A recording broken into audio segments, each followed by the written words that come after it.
So welcome again.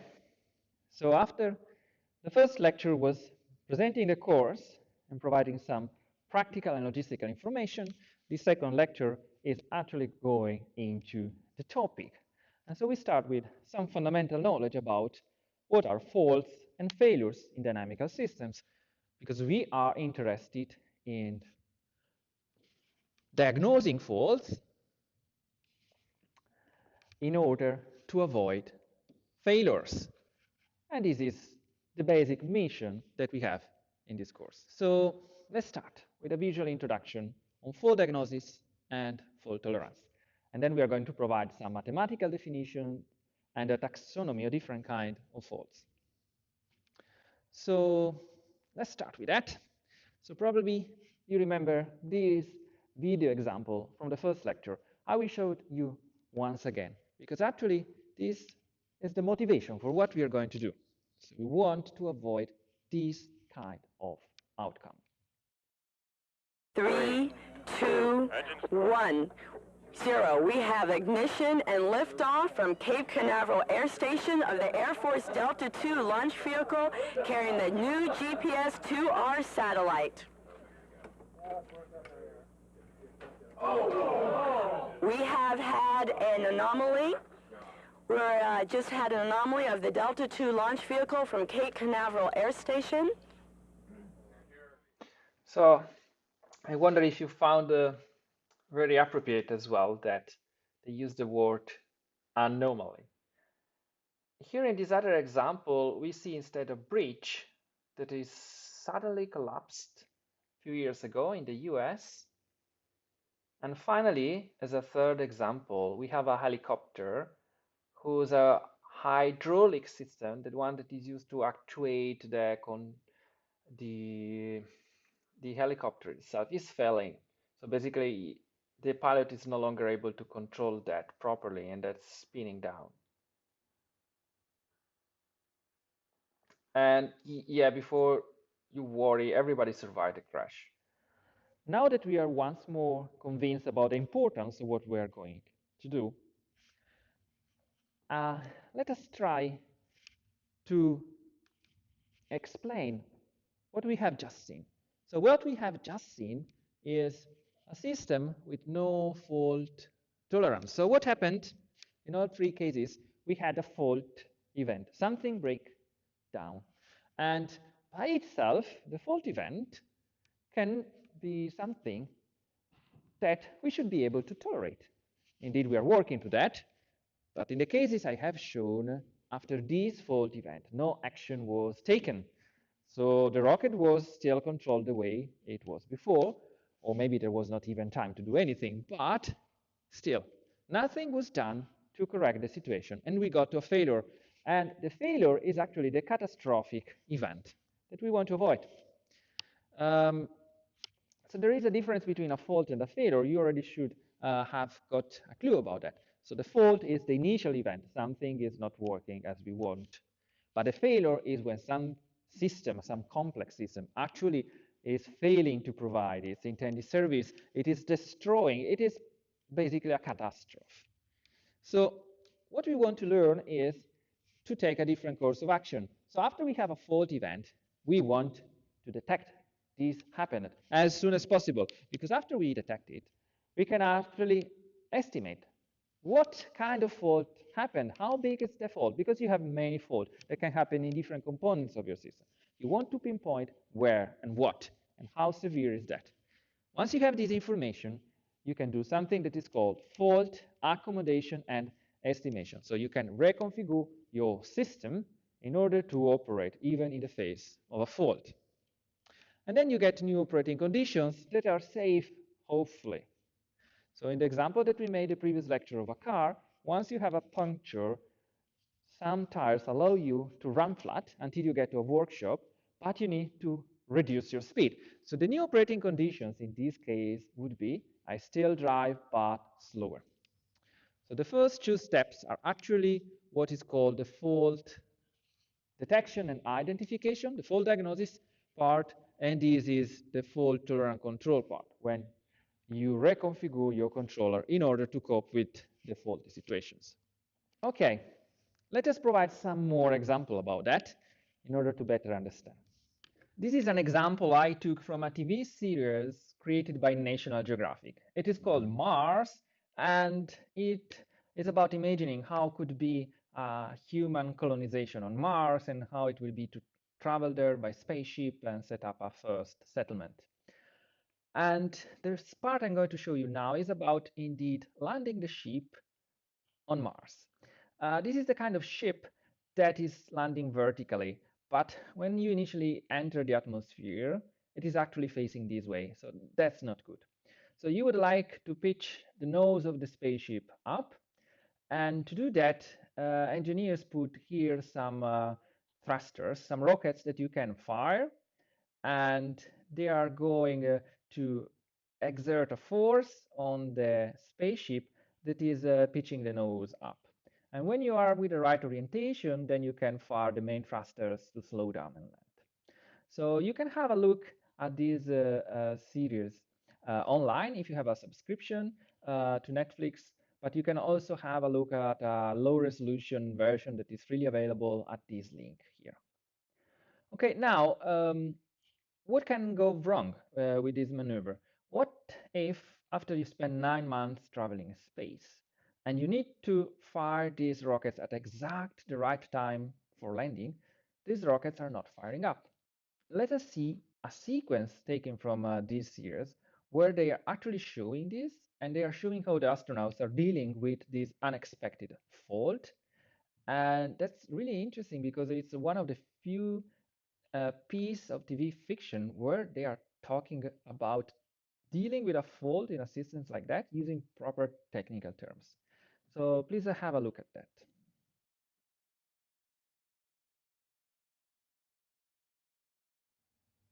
So maybe you were not able to get everything that they said. So let us go through the key moments again with subtitles on. So the first thing happening is after the thrusters are supposed to fire, they notice on some human-machine interface, some display they have in the spaceship, they notice that pyros didn't fire. So the pyros are the devices that are firing up the thrusters.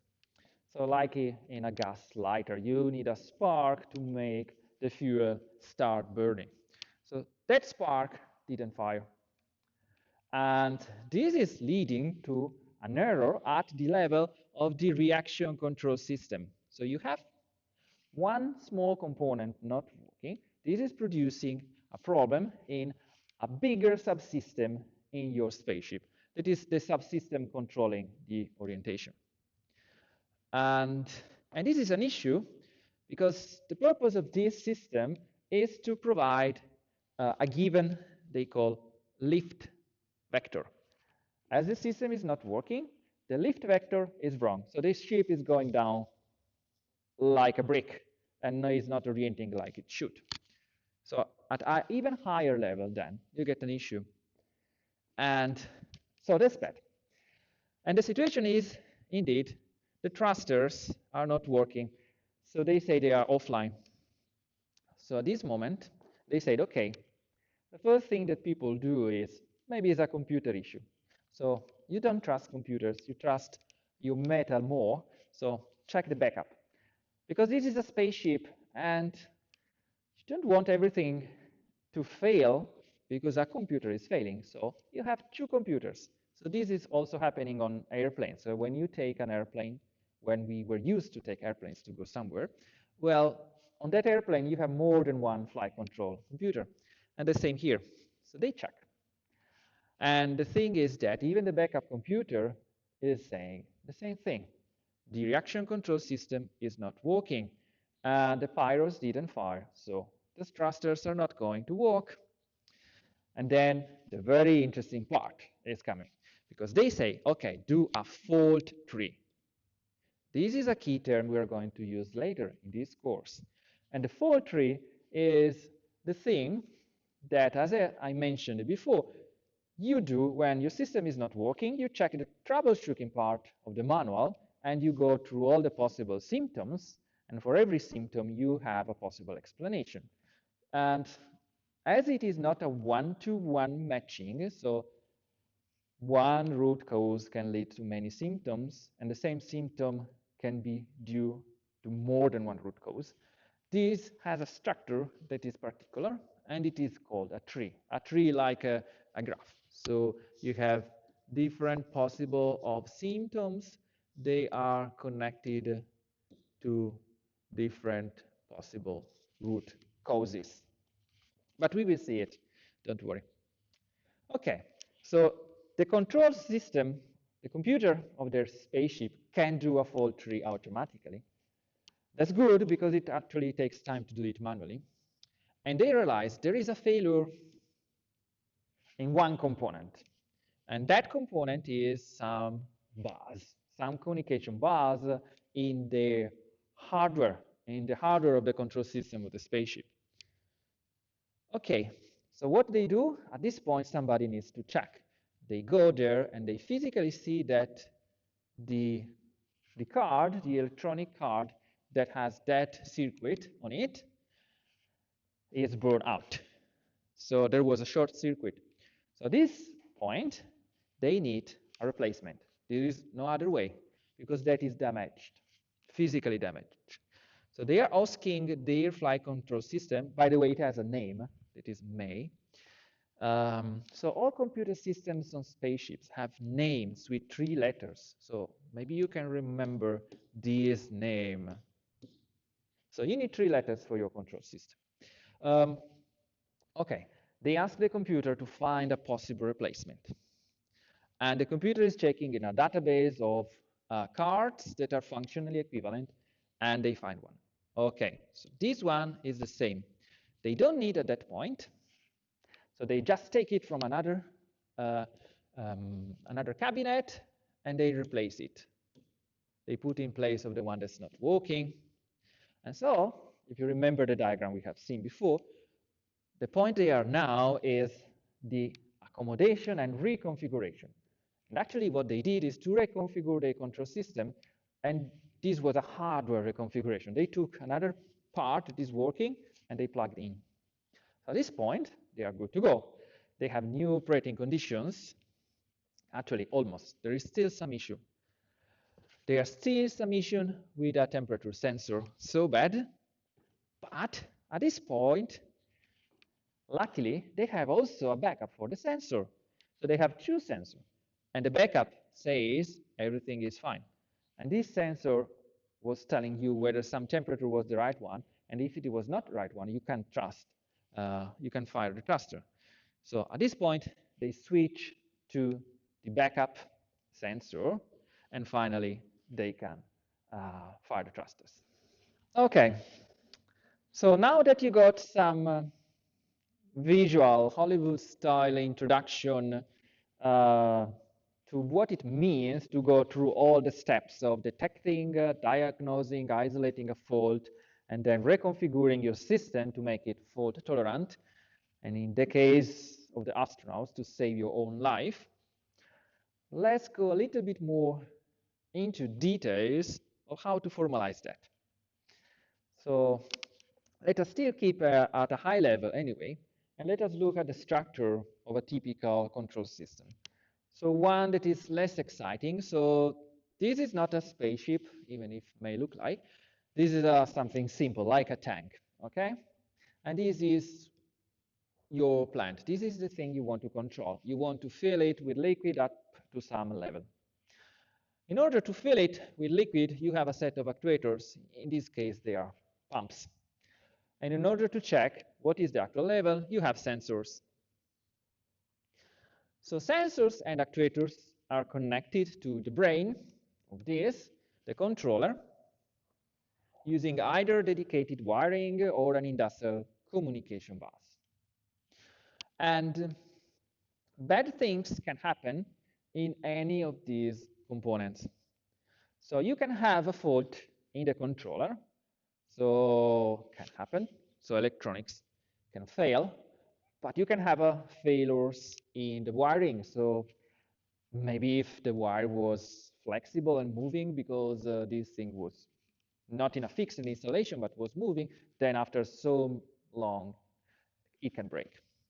But also the actuator can break. Okay, there's a pump that is running all the day, so it can break down. The plant itself can break, so you can have a leakage, for instance, a hole, and then the water is, or the liquid is getting out. And you can have failures on sensors as well. Or finally, you can have a failure on the wiring between the sensor and the controller. So an interesting thing is that in current times, especially if your system is some way connected to the internet, you are not worried just about physical failures, but you are also worried about activities of a malicious adversary, a hacker, somebody that is cracking into your system and it is manipulating the code that is running here, or it is corrupting the traffic here, or if this sensor is a smart sensor with some intelligence or board, is just tampering with that. So the effect of such kind of cyber attack for your system can be the same as a fault. So we may want to be able to detect and be tolerant to this kind of event as well. Okay, so how are we going to be tolerant to faults occurring to any of these components? Well, one of the approaches that you have seen in the intro, in the excerpt from Mars, is when something breaks down, you just replace it. And this means that you start with not just, for instance, one sensor, but with a set of sensors. And this kind of situation, this kind of approach is called hardware redundancy. So you need one sensor, but you put more in order to be tolerant. And as soon as you realize some way that one sensor, the main one, is not working, then you switch dynamically to another one, to a backup. But the same kind of approach can be applied also to controllers. So if your flight control system is not working, you have the backup one. And you can imagine, you can do the same also for actuators. So the hardware, the board that was burned out in the Mars series was replaced with a functionally equivalent one on the fly. So this is one approach that is historically the first that was used, because you can also do that manually. You don't need any software. You can manually realize that a component is broken and switch on the fly. Another approach that is trivial, but actually is also implemented in a lot of cases, is to use what is called physical redundancy. So you design components so big, so sturdy, so expensive, they are never going to fail, practically. And then your problem is simply solved. So they are never going to fail, so no need to design any fault diagnosis or fault tolerance. Of course, this is quite expensive. So the hardware redundancy approach is expensive because you need multiple copies of the same chip sensor. This is expensive because you need some components that is very, very expensive by itself. Examples that maybe you didn't think about of this approach with physical redundancy are abundant. For instance, a rope is designed in a way that if one of the strands breaks, the other are still strong enough to bear the load up to some critical level. The wheel of your bike is designed in a way that if one or few spokes break, still the wheel can bear your weight. And the same with tendons in a suspended bridge. So these are structural parts, so there is no way to switch them online when they break. So you need to design physical redundancy in the system from day one. There is also a third approach. This is the one that as control systems engineers prefer, because it is costing pretty much nothing. It is called the analytical redundancy approach. And the idea is that instead of having multiple sensors, physical sensors, and switch to a backup, or having a very expensive single sensor, you have as a backup a model of the sensor. So let us assume you use a dynamical model of the plant. You know perfectly what was the state of the plant before the sensor is falling, and you know what are the input to the plant. In theory, you can completely and perfectly reconstruct what should be the output of the sensor in the future. So when this one is breaking down, you replace that with a model that we call a virtual sensor. So actually, in reality, there is an issue because models are never perfect. So from an information point of view, probably here you don't have enough information to exactly reconstruct that. Because otherwise, you would not have had this sensor in the first place. But up to a given accuracy, this can be done. And so that's the entire idea behind analytical redundancy. So you provide a mathematical model as a backup. And this is not costing, so there is no real hardware there. There is just the cost of developing the model in the beginning. Now that we introduced it, the three kinds of redundancies, we can compare them according to their strengths and weaknesses. Let's start with the hardware. So if we can replace a broken component with a perfect backup, well, that's good. We get the same performance as before, because indeed it is the same component.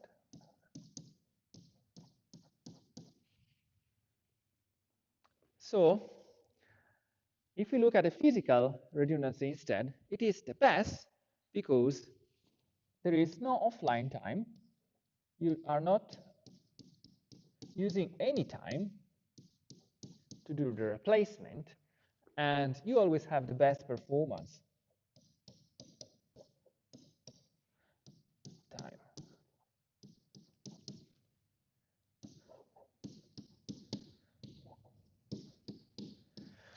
In the case of the analytical, well, it is the most efficient, so you don't need additional resources, no additional cost.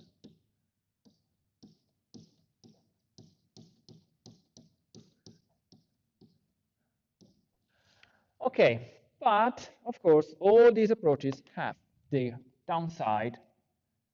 And let's have a look. So the downside of the hardware approach is, well, cost. And the problem is that backups can be broken as well.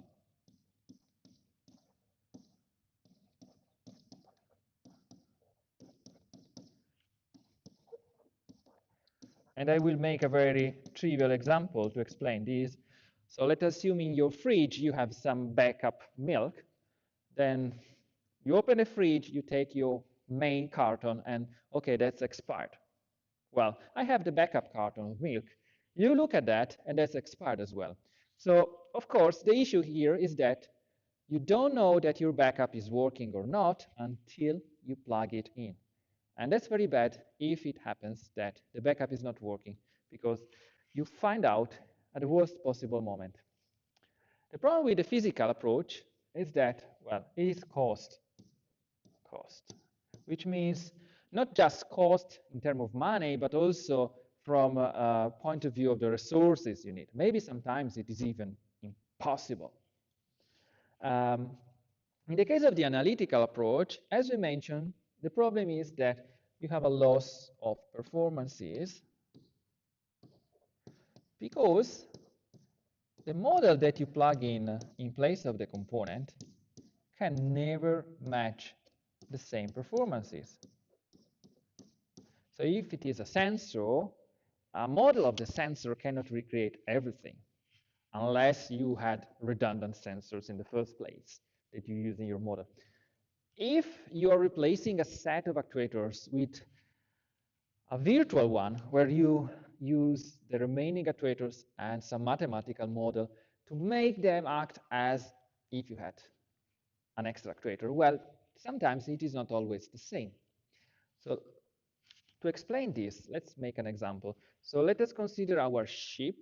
Let's look at the ship from the top.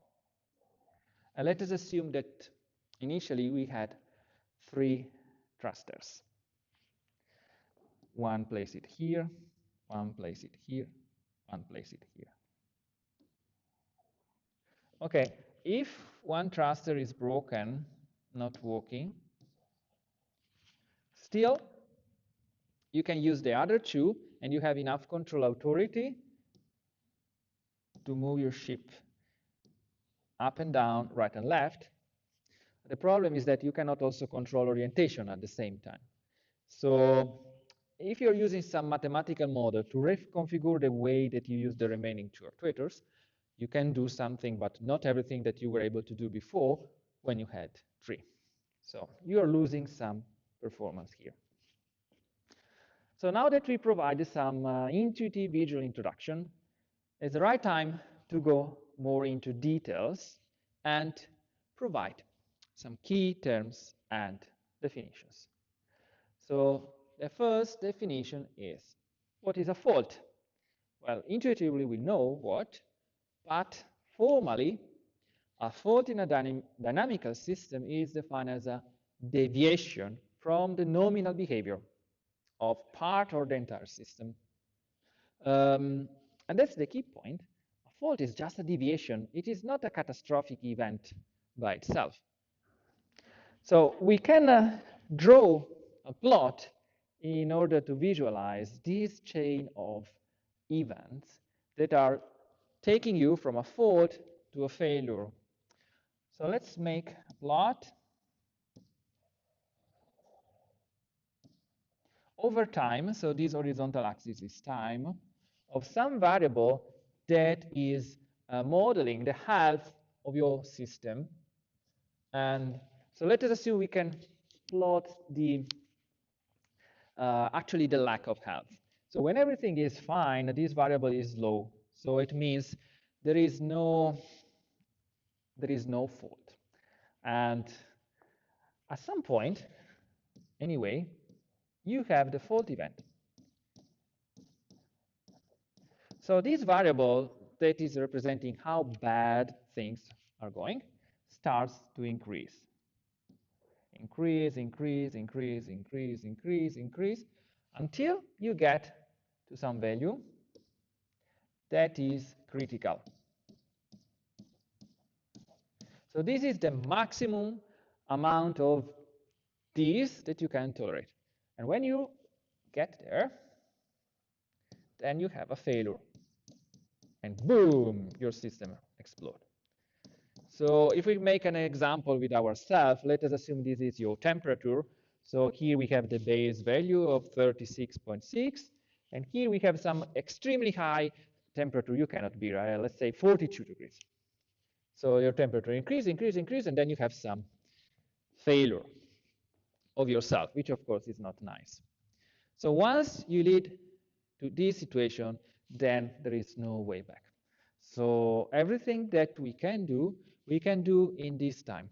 From the time you have the onset of the fault to the time you have a failure. This is where we can detect the fault, and this is when we can act to reconfigure our system. So to take paracetamol in this example. So different systems can exhibit different levels of tolerance to faults, either because they are built that way or because we design some systems to deal with faults online.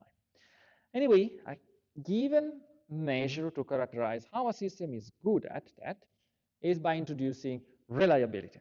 So reliability is the ability of a system to perform the required function at a given time under some design conditions. So reliability is defined this way. We introduce a quantity that is called the MTTF, which you probably heard about that. So this is the mean time to failure.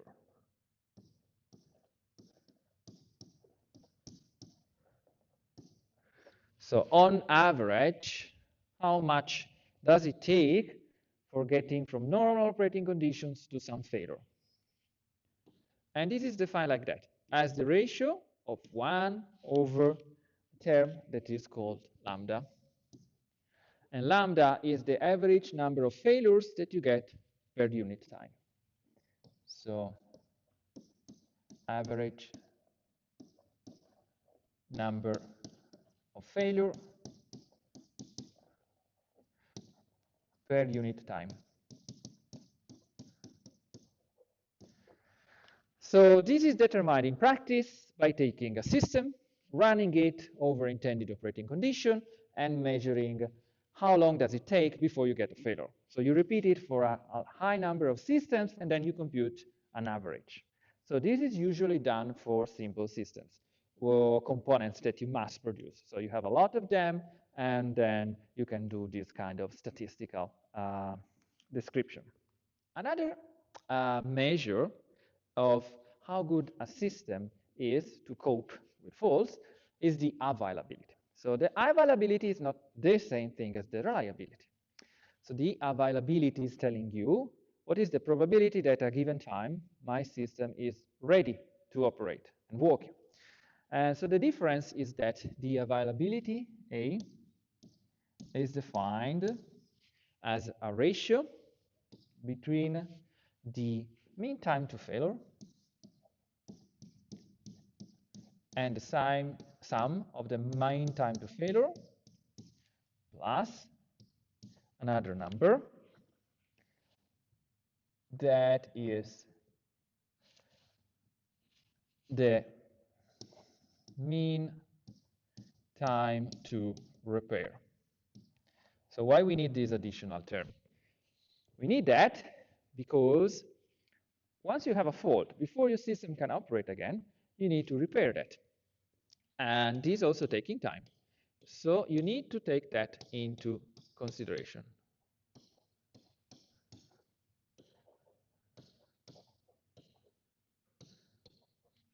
So one thing that you can see is that if you are very fast at repairing something, then your availability is going up. So if the mean time to repair goes down, then your availability goes up.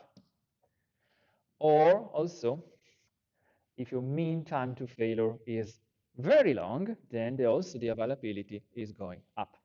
And there is an upper limit on that. The upper limit is that A cannot be more than 1. So it makes sense. It is a probability, so it cannot be more than 1. And either you get an availability equal to 1 with a 0 mean time to repair, but that's usually not possible, or you have a mean time to failure that is really, really, really high. Okay, now that we introduced some of the key terms, we can finally define what are the first two tasks that we mentioned before. So the fault detection and more in general, the fault diagnosis part. So the fault detection task consists in determining the presence of a fault in a given system at a given time. So is there a fault or not? Fault diagnosis is a more complex process. It is about determining not just the presence, but also the type and the size and location of a fault.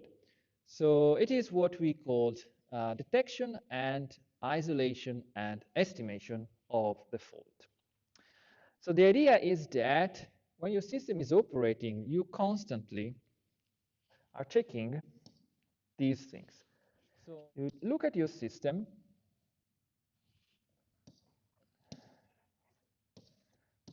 you are taking measurements out of that, so you're using the sensor that you have, and you ask yourself a question, is that healthy?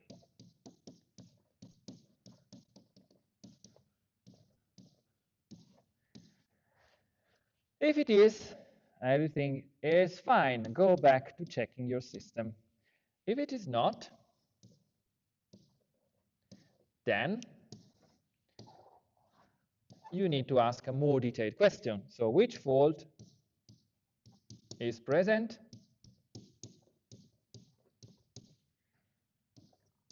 How big? And where? This is the isolation part. So once you have your diagnosis, let us call it diagnosis I, that tells you the fault number I is present. So you have several ones that you know about. You have, let's say, a knowledge base of possible faults. You determine that false number I is present. Then, okay, that's the result you were looking for. Then you got your diagnosis. And this is the information you use further down in the approach to reconfigure your system. So now, let's define the rest. So fault tolerance. So we have been talking about that for a while.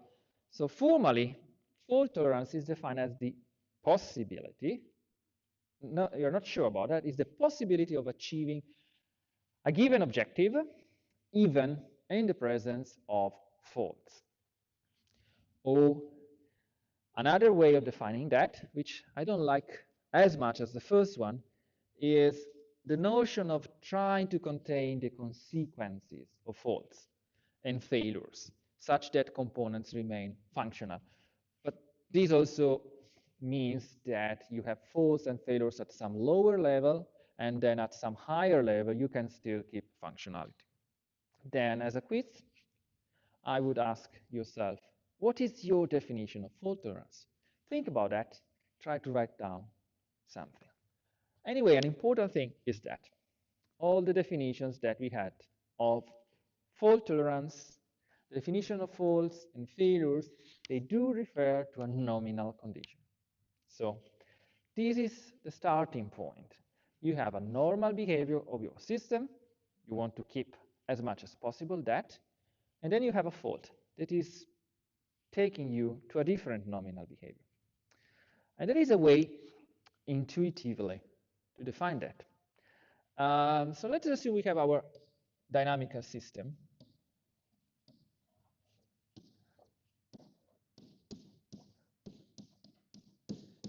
And this dynamical system, as we said, has an input that we can manipulate, u, and has an output that we can measure, y. So let us assume there is some domain where these variables can take values. So u is belonging to some capital U set, and y is belonging to some capital Y set. Okay, so we can then make drawing, a plot of u over y. So the normal behavior, all the possible behaviors, sorry, are in the Cartesian product of capital U times capital Y. So there are two sets where U and Y take values. And then inside, you have two subsets. One is the normal behavior. Let us call this A. And the other is the abnormal behavior. Let us call these, make it wider. Let us call it B. So what happens? Normally, no fault, your system is operating here in A. After a fault, your system starts to operate in B. So you need to think as points in this set as pairs of inputs U and outputs Y. And these pairs characterize all the possible behaviors. So you can see that here, in general, you have an intersection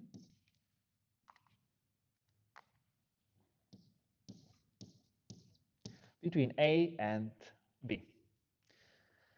And this is important from 2 points of view. So from the points of view of the behaviors, it means that even in faulty conditions, you can still attain some of the nominal behaviors. And this is good.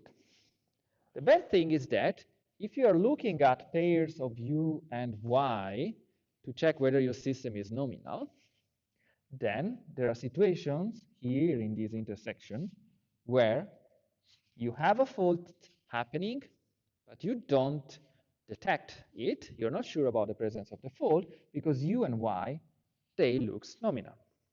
So this is quite an important thing, and we will go back to this concept many times.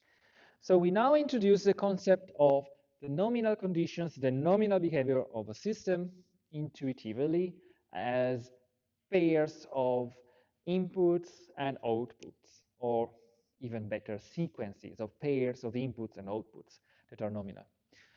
But when we talk about a dynamical system, we may also use a model to describe how a sequence U is generating the corresponding sequence Y, instead of just assuming we are measuring it.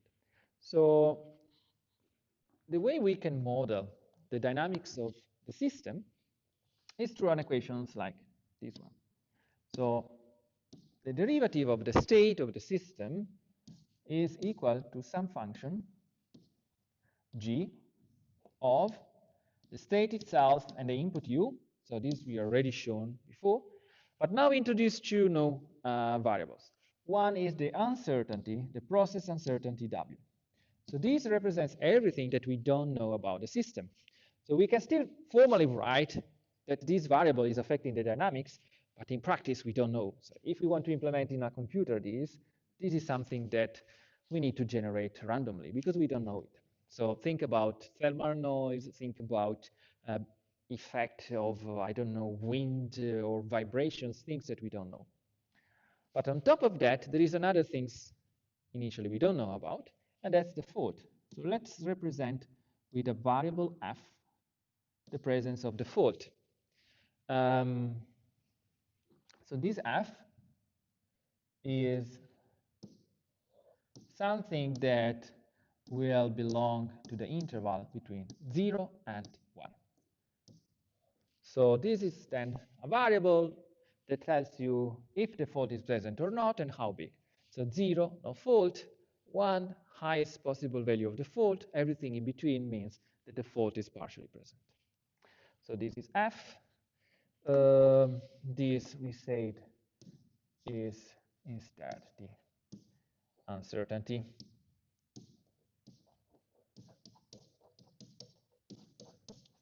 And then we have the output equation. So the output y is, again, some function of what? Use the function h of the state, of course, the input, and then a new variable that we call v, and v is the measurement noise. So yet something that is uncertain. Now this is an equation in continuous time, but you can also write an equation in discrete time. So why it's important to introduce them? Because many of the techniques we are going to present later, they are based on the assumption that you know this model. You can write it down. Maybe you don't know part of it, but you know the rest. So how faults can present in a dynamical system? So how these fault f actually affect the output of G? Well, there are different ways to describe a fault, and the first way is to describe its time behavior. So how the parameter f describing the amplitude of the fault is evolving over time. So we have three main possible behavior. So the first is the abrupt fault behavior. So we have time here, time. We have the value of f. We have here 0 and 1. So f can do something like that. You have no fault, no fault, no fault. And at some point, fault. This is the abrupt behavior. Then you can have another behavior that is called the incipient one. So you have no fault, and then the fault is slowly evolving until here.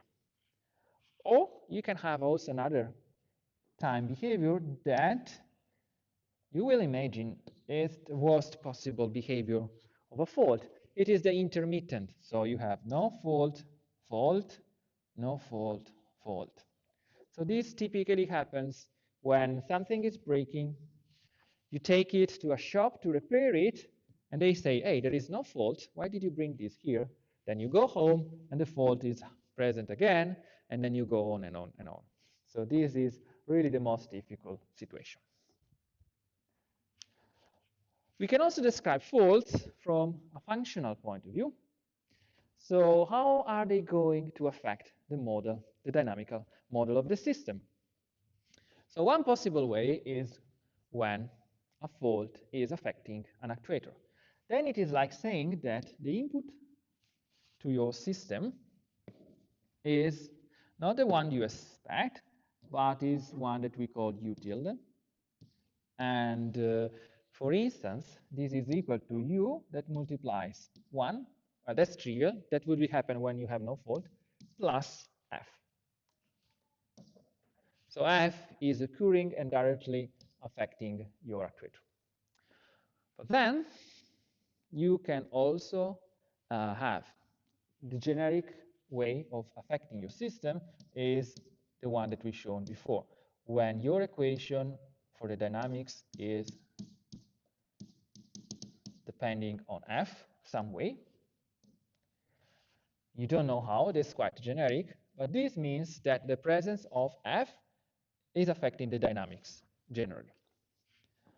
Or you can have a third category of faults. They are the faults affecting sensors. So when a sensor is deteriorating or breaking down. And again, we write it with a tilde. So y tilde, the output is equal to the nominal one plus something depending on the fault, for instance. So these are three ways that a fault functionally can enter the dynamics of your system. And they also correspond to real categories of faults according to where they occur. Are they occurring in an actuator, in the sensor, or generally in your plant? Still, there are different ways they can influence these equations. So they can occur as additive faults. So for the case of the sensor, you can have that the measurement you get is a true one plus fault. Or you can have a multiplicative effect, which is the one that we presented before, basically. So you have y tilde, the faulty y is equal to the true one multiplied by 1 plus f. Or you can have some more general case where your y tilde is some function, as we said, of the fault.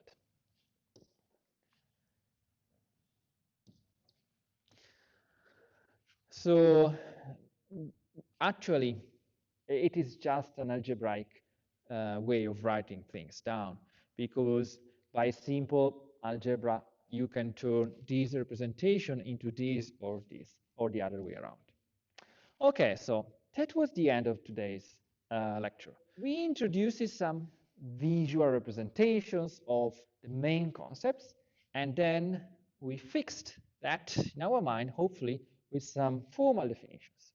And then we produced a taxonomy of faults from the point of view of how they behave over time, or where they affect the model of a system and how they affect it. The next lecture, we are going to do the same things, but for the different approaches that we can use for fault diagnosis or fault tolerance. Thank you.